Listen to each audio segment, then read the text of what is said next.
രാഷ്ട്രീയമായിട്ട് പറഞ്ഞാൽ 1-ാം number അവസരവാദിയാണ് Sasi Tharoor. UDF കേരളത്തിൽ അധികാരത്തിൽ വന്നു കഴിഞ്ഞാൽ ശശി തരൂരിന് അംബാസഡർക്ക് തുല്യമോ ക്യാബിനറ്റ് പദവിക്ക് തുല്യമായ ഒരു പദവി ഓഫർ ചെയ്തിട്ടുണ്ടെന്നാണ് ഇന്നത്തെ ഇന്ത്യൻ എക്സ്പ്രസിലെ വാർത്ത. എന്തോ ഒരു കാര്യമായ അട്ടിമറി ശ്രമം, ഭാരത സർക്കാരിനെ അട്ടിമറിക്കാനുള്ള ശ്രമം നടക്കുന്നുണ്ടെന്നും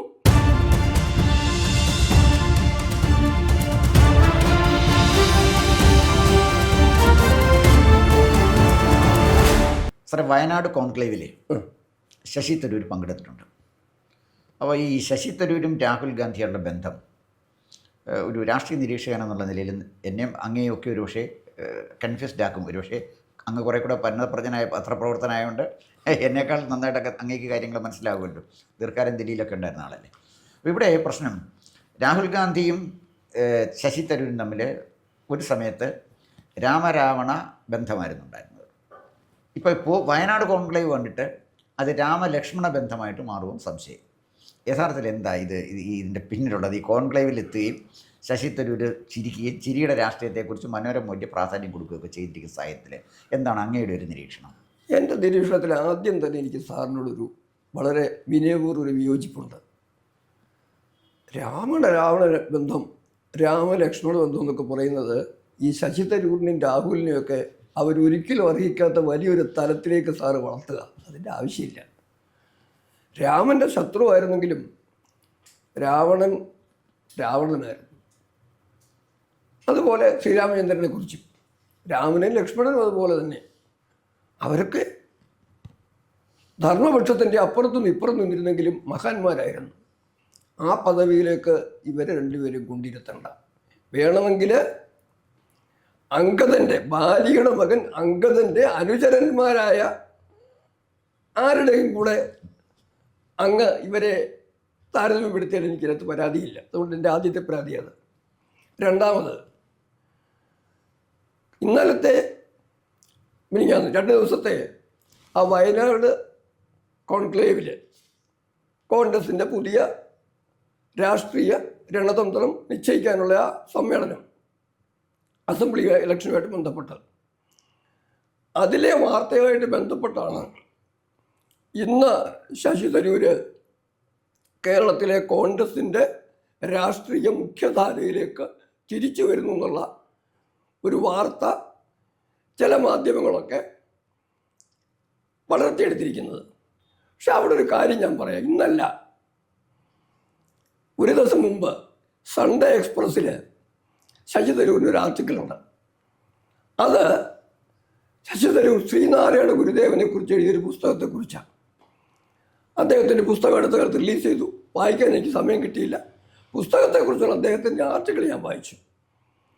അതിലൊരു വലിയ സന്ദേശമുണ്ട്.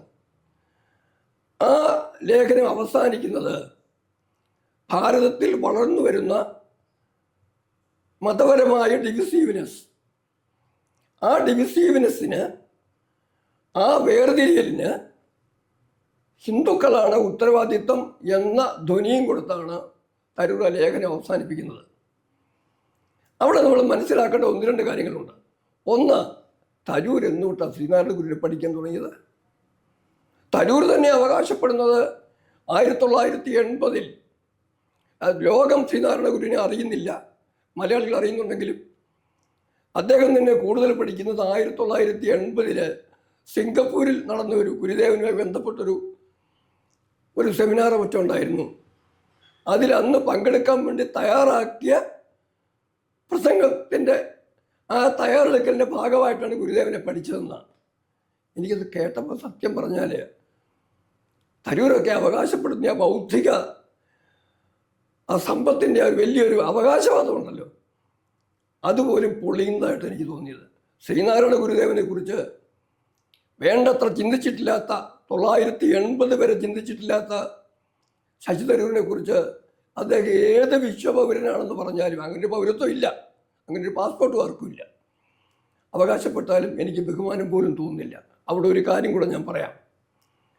1980 പഠിച്ചപ്പോൾ സംശയം സമ്മതിച്ചു. 89 അദ്ദേഹത്തിൻ്റെ ദ ഗ്രേറ്റ് ഇന്ത്യൻ എപ്പിക് എന്ന് പറയുന്ന മഹാഭാരതത്തിൻ്റെ പശ്ചാത്തലത്തിൽ ഭാരതത്തിൻ്റെ സ്വാതന്ത്ര്യ സമരം പറ്റും ചിത്രീകരിച്ച ചരിത്രം എഴുതിയിരിക്കുന്നു. അതിനകത്തും നാരായണ ഗുരുവിനെ മെൻഷൻ ചെയ്തിട്ടില്ല. അതല്ല ചർച്ചാ വിഷയം എന്നുള്ളത് കൊണ്ട് ഞാൻ പെട്ടെന്ന് കാര്യത്തിലേക്ക് വരും. എന്താണ് ഇത്ര പെട്ടെന്ന് ശശി തരൂരിന് ഗുരുദേവനോട് താല്പര്യം വന്നത്?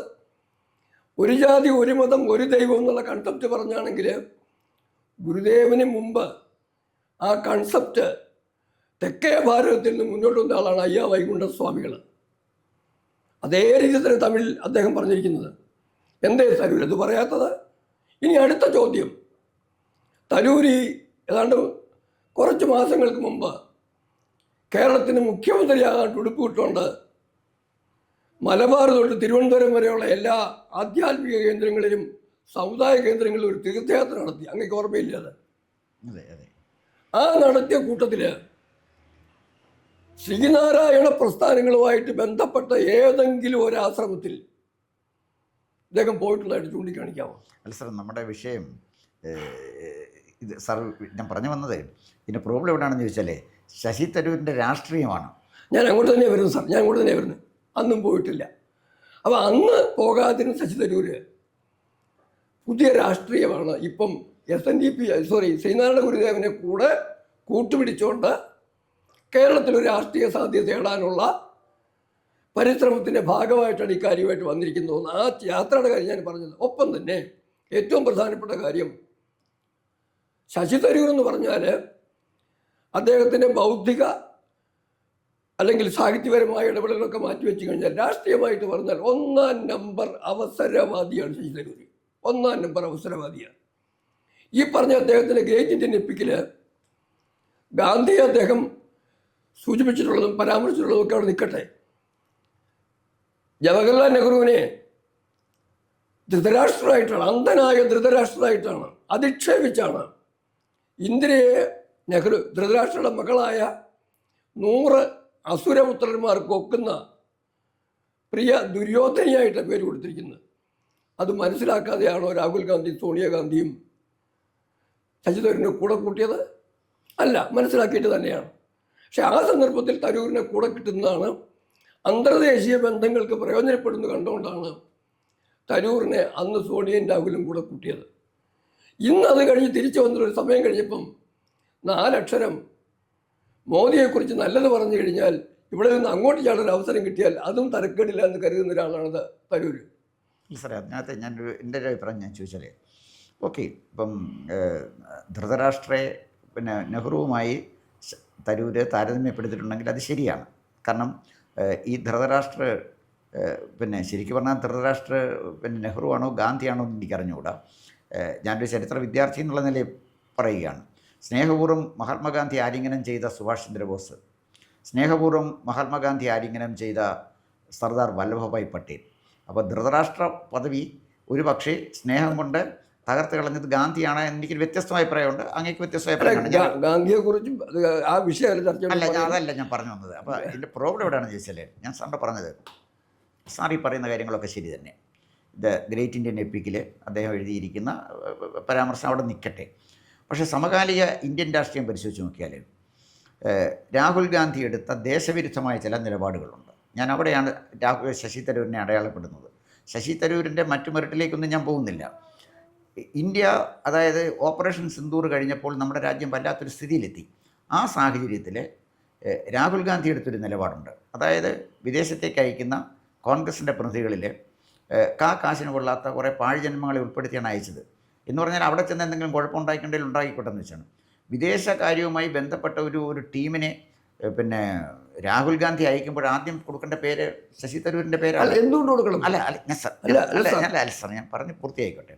ശശി തരൂരിന് പകരം അധീർ രഞ്ജൻ ചൗധരി ഏൽപ്പിക്കാനോ, ശശി തരൂരിന് പകരം കൊടിക്കുന്നിൽ സുരേഷിനെ വിടാൻ നോക്കും. അദ്ദേഹത്തിനേക്കാൾ സീനിയറാണ് കോൺഗ്രസിനകത്ത്. രാജ്മോഹൻ ഉണ്ണിത്താനെ വിടാൻ നോക്കും. അവരൊക്കെ 19 UDFിൻ്റെ MP ഉള്ള സ്ഥലം ഇവിടെ ആണല്ലോ, അല്ലെ 18. അപ്പം ഞാൻ പറഞ്ഞു വന്നത്, തരൂർ അതിനകത്ത് സ്വീകരിച്ച ഒരു നിലപാടുണ്ട്. അതായത് രാജ്യം ഒരു ക്രൈസിസിൽ പോകുമ്പോൾ രാഷ്ട്രീയം മറന്ന് നമ്മൾ ഒന്നിച്ച് നിൽക്കണം എന്ന് പറഞ്ഞ തരൂരിൻ്റെ നിലപാട്. തരൂരിനെക്കുറിച്ച് വ്യക്തിപരമായിട്ട് നമ്മൾ എഴുതിയ പുസ്തകത്തിൽ നമുക്ക് വിയോജിപ്പ് പറയാം, അദ്ദേഹം മുമ്പ് സ്വീകരിച്ച നിലപാടുകളെക്കുറിച്ച് വിയോജിപ്പ് പറയാം. പക്ഷേ രാജ്യം ഒരു ക്രൈസിസിലൂടെ പോയപ്പോൾ തരൂർ സ്വീകരിച്ചത് വ്യത്യസ്തമായൊരു നിലപാട് നമുക്കങ്ങനെ അങ്ങ് തള്ളിക്കളയാൻ പറ്റും. ആ തള്ളിക്കളയാനല്ല ഞാൻ പറഞ്ഞത്. ഞാൻ ചർച്ച ചെയ്യുന്നത് അദ്ദേഹത്തിൻ്റെ അടിസ്ഥാനപരമായ നിലപാടുകളും രാഷ്ട്രീയത്തിലുള്ള അവസരവാദപരമായ നടപടികളാണ് ഞാൻ പറയുന്നത്. അങ്ങ് ഈ പറഞ്ഞ കാര്യം വിദേശകാര്യവുമായി ബന്ധപ്പെട്ട ഓപ്പറേഷൻ സിന്ധുവിന് ശേഷമുള്ള കാര്യം സമ്മതിക്കുന്നു. അതേ സന്ദർഭത്തിൽ തന്നെ മറ്റ് പലപ്പോഴും ചെയ്തിട്ടുള്ളതുപോലെ അവിടെയും അവസരവാദത്തിൻ്റെ പുതിയ സാധ്യതകൾ തേടുകയാണ് തരൂർ ചെയ്തതെന്നാണ് എൻ്റെ പക്ഷം. കാരണം മറ്റ് പല സന്ദർഭങ്ങളിലും കൃത്യമായി പാകിസ്ഥാനോടൊപ്പം നിന്നയാളാണ് തരൂർ. പാകിസ്ഥാൻ അനുകൂലമായ പ്രസ്താവനകൾ നിരവധി എനിക്ക് നിരത്താൻ കഴിയും അദ്ദേഹം കൊടുത്തിട്ടുള്ളത്. അന്ന് രാഹുലും തരൂരും ഒരേ പക്ഷത്താണ് നിന്നത്, ഒരേ ശബ്ദത്തിൽ സംസാരിച്ചിരുന്നത്. ചൈനയ്ക്കും ഇൻഡയറക്റ്റായിട്ട് സഹായകരമായ നിലപാട് എടുത്തിട്ടുണ്ട് കൃത്യമായിട്ടും തരൂർ. അതുപോലെ അടിസ്ഥാനപരമായ വേറൊരു കാര്യം,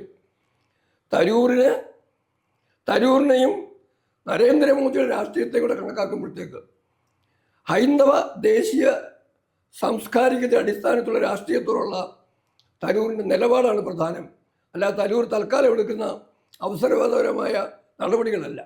കാരണം why I am a Hindu എന്ന് പറഞ്ഞൊരു പുസ്തകം, ഇപ്പം ശ്രീനാരായണ ഗുരുവിനെ കുറിച്ചൊരു പുസ്തകം, ഈ പുസ്തകത്തിലെല്ലാം അദ്ദേഹം എഴുതി വെക്കുന്ന സന്ദേശം ഭാരതത്തിലെ ഹിന്ദുവാണ് ഒരു ഡിവൈഡിങ് ഫോഴ്സ് എന്നാണ്. അങ്ങനെ പറയും തരൂരിന്. അതിൽ തെറ്റുമുണ്ട്, പൂർണ്ണമായ തെറ്റുകളുടെ അസംബന്ധത്തിൻ്റെ എന്താ പറയുന്നത് ഘോഷയാത്ര നടത്തിയിരിക്കുന്നതിനകത്ത്. Why I am a Hindu എന്ന് പറയുമ്പോഴത്തെ ഒരു സ്വാഭാവിക ഹിന്ദുവിന് ഒരിക്കലും ആരും ന്യായീകരിക്കേണ്ട ആവശ്യമില്ല. ഞാൻ എന്തുകൊണ്ടൊരു ഹിന്ദുവായി എന്ന് തരൂർ വിശദീകരിക്കേണ്ട ഒരവസ്ഥയുണ്ടെന്ന് അദ്ദേഹം അക്സെപ്റ്റ് ചെയ്യുന്നത് തന്നെ ഹിന്ദുമതത്തിനെ കുറ്റപ്പെടുത്താനുള്ള പുറപ്പാടാണെന്ന് ആർക്കറിയാൻ വയ്യാത്തത്. അതുപോലെ ഇവിടെയും ഈ പുസ്തകത്തിലും ഇവിടെ വേറെ ഒത്തിരി വലിയ കാര്യങ്ങളുണ്ട്. എൻ്റെ അടിസ്ഥാന ചോദ്യം പുസ്തകത്തെക്കുറിച്ചല്ല, അതിലെടുത്തിട്ടുള്ള നിലപാട് അദ്ദേഹത്തിന് ഇപ്പോഴത്തെ രാഷ്ട്രീയ പക്ഷവുമായിട്ട് ഒത്തുപോകുന്നില്ല എങ്കിൽ വ്യക്തികൾ സ്വന്തം നേട്ടത്തിന് വേണ്ടിയുള്ള അവസരവാദത്തിൻ്റെ കളിയിലല്ല വിട്ടുപോകുന്നത്. അതല്ല പ്രധാനം. അവരെ രാഷ്ട്രീയ നിലപാടുകൾ എടുക്കുന്നതിന് സജ്ജമാക്കുന്ന ആശയപരമായ പ്രതിബദ്ധതയാണ് വിഷയമാകേണ്ടത്. അവിടെയാണ് തരൂരിനെ കൂടെ കൂട്ടുന്നത് രാഹുലിനാണെങ്കിലും നരേന്ദ്രമോദിക്കാണെങ്കിലും അപകടകരമാവും എന്ന് ഞാൻ മനസ്സിലാക്കുന്നത്. കൂടെ അങ്ങനെ എടുത്തു കഴിയുമ്പം സ്വാഭാവികമായും ഇപ്പോൾ സംഭവിക്കാൻ പോകുന്നതും രാഹുൽ ഗാന്ധിയുടെ അടുത്ത കാലത്തെ വിദേശ ബന്ധങ്ങൾ, വിയറ്റ്നാമിൽ പോയി, ജർമ്മനിയിൽ പോയി, പലയിടത്തും പോയിട്ട് വീണ്ടും വിയറ്റ്നാമിലേക്ക് പോകുകയാണ് ഈ ദിവസം. ശശി തരൂരിനെ നിയന്ത്രിക്കുന്നതും വിദേശ ശക്തികളാണ്. എന്തോ അവിടെ ഡീലെന്തോ നടന്നിട്ടുണ്ട്. ഇന്നത്തെ പത്രം ഇന്ത്യൻ എക്സ്പ്രസ് ഒന്ന് വായിച്ചു നോക്കണം. അതിൽ കൃത്യമായും ഒരു വാർത്തയുണ്ട്. UDF കേരളത്തിൽ അധികാരത്തിൽ വന്നു കഴിഞ്ഞാൽ ശശി തരൂരിന് അംബാസഡർക്ക് തുല്യമോ ക്യാബിനറ്റ് പദവിക്ക് തുല്യമായ ഒരു പദവി ഓഫർ ചെയ്തിട്ടുണ്ടെന്നാണ് ഇന്നത്തെ ഇന്ത്യൻ എക്സ്പ്രസിലെ വാർത്ത. അങ്ങനെ ആലോചിച്ച് നോക്കിയാൽ ഇപ്പോഴത്തെ സാഹചര്യത്തിൽ ഡൽഹിയിൽ അംബാസഡർക്ക് തുല്യമായോ ക്യാബിനറ്റ് പദവിയിലേക്കോ തരൂറിന് ഒരു വാഗ്ദാനം കൊടുക്കാനുള്ള സാഹചര്യം എന്താ നിലവിൽ നിൽക്കുന്നത്? അതിനർത്ഥം കഴിഞ്ഞ വർഷം ആ ധക്കറുടെ സമയത്ത് അദ്ദേഹത്തിന് നേതൃത്വം ചെയ്തതുപോലെ എന്തോ ഒരു കാര്യമായ അട്ടിമറി ശ്രമം, ഭാരത സർക്കാരിനെ അട്ടിമറിക്കാനുള്ള ശ്രമം നടക്കുന്നുണ്ടെന്നും അങ്ങനെ നടന്നു കഴിഞ്ഞാൽ താങ്കളുടെ പോസ്റ്റ് ഉറപ്പാണെന്നും കൊടുക്കുന്നൊരു സൂചനയുടെ ഭാഗമല്ല സംശയിക്കേണ്ട. അങ്ങ് ആലോചിച്ച് നോക്കി, ഇപ്പം ഡൽഹിയിൽ എന്താണ് അംബാസഡർക്കും ക്യാബിനറ്റ് റാങ്കിനും തുല്യമായൊരു പദവി തരുന്നു കൊടുക്കാനുള്ളത്? ഞാനൊന്ന് ഇടപെട്ടോട്ടെ. അങ്ങ് പറഞ്ഞതിനകത്ത് ചില വിയോജിപ്പുകൾ ഞാൻ പറയുകയാണ്. നമ്പർ 1, അങ്ങ് പറഞ്ഞത് ശശി തരൂർ പാകിസ്ഥാനും അതുപോലെ തന്നെ ചൈനയ്ക്കും അനുകൂലമായിട്ട് എഴുതിയിട്ടുണ്ട്. അങ്ങനെ നിലപാട് സ്വീകരിച്ചിട്ടുണ്ടെങ്കിൽ അതിനെക്കുറിച്ച് എനിക്കൊരു ക്ലാരിറ്റി ഇല്ല, അതുകൊണ്ടാണ് ഞാൻ അതിനെക്കുറിച്ച് പറയാതിരിക്കുന്നത്. അങ്ങനെ ഒരു നിലപാട് സ്വീകരിച്ചിട്ടുണ്ടെങ്കിൽ അങ്ങോട്ട് നിലപാട് സ്വീകരിച്ച ആദ്യത്തെ രാഷ്ട്രീയ നേതാവ് ശശി തരൂരല്ല. അതായത് 62-ൽ ഇന്ത്യ ചൈനയെ ആക്രമിച്ചപ്പോൾ മൻമോഹൻ ലൈനെക്കുറിച്ച് അവരുടേതെന്നും നമ്മൾ നമ്മുടേതെന്നും ആണ് EMS നമ്പൂതിരിപ്പാട് പറഞ്ഞത്. അദ്ദേഹം കേരളത്തിലെ ആദരണീയനായ നേതാവായിട്ട് തന്നെയല്ലേ അന്തരിച്ചത്. അപ്പം തരൂരിനേക്കാൾ എത്രയോ വലിയ ഒരു രാഷ്ട്രീയ നേതാവാണ് EMS. നമ്പർ 1. നമ്പർ 2, പാകിസ്ഥാന് പ്രാദേശികമായ സ്വയംഭരണാവകാശം നൽകണം എന്നാവശ്യപ്പെട്ട ഡോക്ടർ അധികാരി പഴയ അവിഭക്ത കമ്മ്യൂണിസ്റ്റ് പാർട്ടിയുടെ നേതാവായിരുന്നു. അപ്പോൾ ഇവിടെ ഭാരതത്തിനെ നിർണായകമായ ഘട്ടത്തിൽ ഒറ്റുകൊടുക്കാനും തകർക്കാനും ശ്രമിച്ചിട്ടുള്ള ഒരുപാട് ആളുകളുണ്ട്. അവരൊക്കെ ഇന്ത്യയിൽ ജീവിക്കുന്നുണ്ട്, അല്ലെങ്കിൽ ജീവിച്ചിരുന്നിട്ടുണ്ട്. ഇനി രാഹുൽ ഗാന്ധിയിലേക്ക് പോകാം. രാഹുൽ ഗാന്ധി ചെയ്തത് പഞ്ചാബികൾ ഇന്ത്യയിൽ പീഡിപ്പിക്കപ്പെടുന്നു എന്ന് വിദേശത്ത് പോയി പ്രസംഗിച്ച ആളാണ് രാഹുൽ ഗാന്ധി. നമ്മൾ സ്റ്റേറ്റിനെതിരെ യുദ്ധം ചെയ്യണം എന്ന് പറഞ്ഞ ആളാണ് രാഹുൽ ഗാന്ധി. ട്രംപ് പറഞ്ഞു ഇന്ത്യൻ എക്കണോമി ഡെഡ് ആണെന്ന് പറഞ്ഞപ്പോൾ ഇന്ത്യൻ എക്കണോമി ഡെഡ് ആണെന്ന് പറഞ്ഞവനാണ് നമ്മുടെ പ്രതിപക്ഷ നേതാവ്. അതുകൊണ്ടാണ് ഈ പ്രതിപക്ഷ നേതാവിനെ അസ്പർജനും വർജനുമായിട്ട് ഞാൻ കാണുന്ന കാര്യം അയാൾക്ക് രാജ്യത്തോടെ സ്നേഹമില്ലാത്തതുകൊണ്ടാണ്. ഞാൻ പറഞ്ഞു വന്നത്, രാഹുൽ ഗാന്ധിയെപ്പോലെ ഒരു ഇന്ത്യ വിരുദ്ധം നയിക്കുന്ന പാർട്ടിക്കകത്ത് നിൽക്കുന്ന ശശി തരൂർ എന്ന് പറയുന്ന ആളിൻ്റെ രാജ്യസ്നേഹത്തെക്കുറിച്ചല്ല ഞാൻ പറഞ്ഞത്. മറിച്ച് ഞാൻ അങ്ങയോട് ചോദിച്ച ചോദ്യം, രാഹുൽ ഗാന്ധിയും ശശി തരൂരുമായിട്ടുള്ള ഈ ബന്ധം ഏത് തലത്തിലേക്കാണ് പോകുന്നത്? അതായത് എൻ്റെ കാര്യം എന്ന് വെച്ചാൽ രണ്ടുപേരും രണ്ട് തലത്തിൽ വിരുദ്ധമായ നിലപാടുകൾ സ്വീകരിച്ചിട്ടുള്ള ആളുകളാണ്.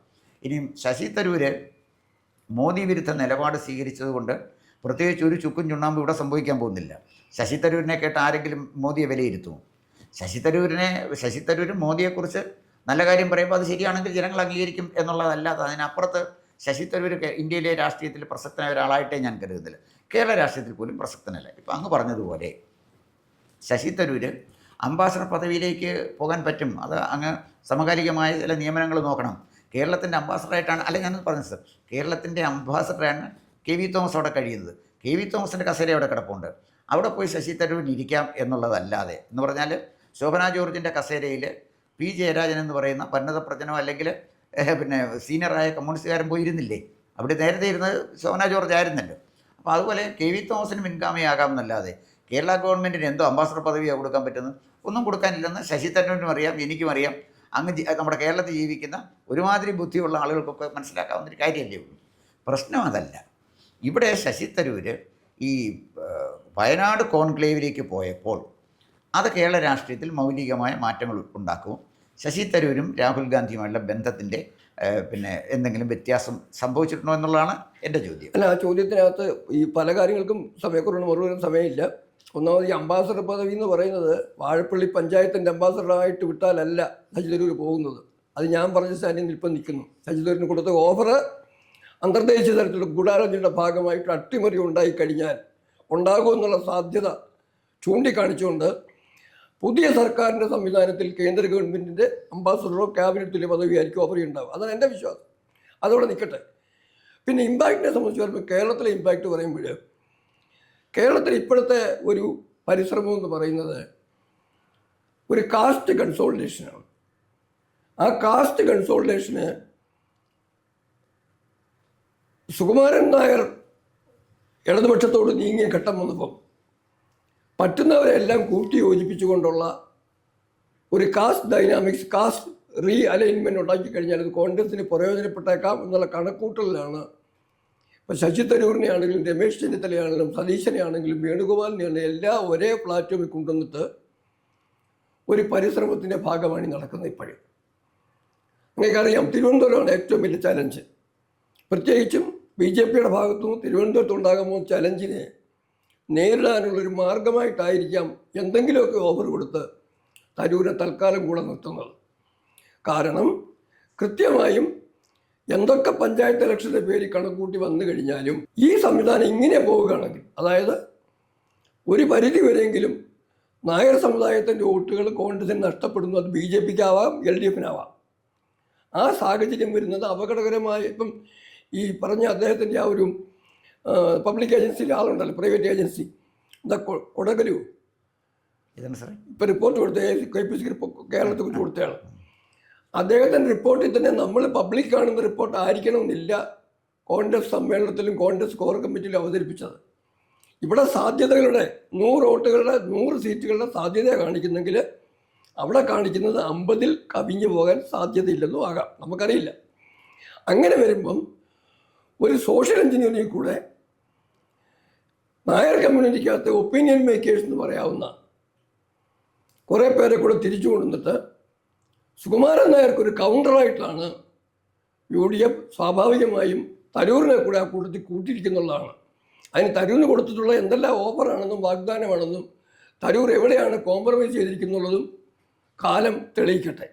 എന്തായാലും ഈ കൂട്ടുകെട്ടുകൊണ്ട് പ്രായോഗികമായിട്ട് പറഞ്ഞു കഴിഞ്ഞാൽ തരൂരിനെയും രാഹുൽ ഗാന്ധിയും തിരിച്ചറിയാവുന്നവർക്ക് ഇവർ തമ്മിൽ പരസ്പരം പോരടിക്കുകയാണോ അതോ പരസ്പരം നാടകം കളിക്കുകയാണോ എന്നുള്ള ചോദ്യങ്ങൾ ആവർത്തിച്ച് വരാം.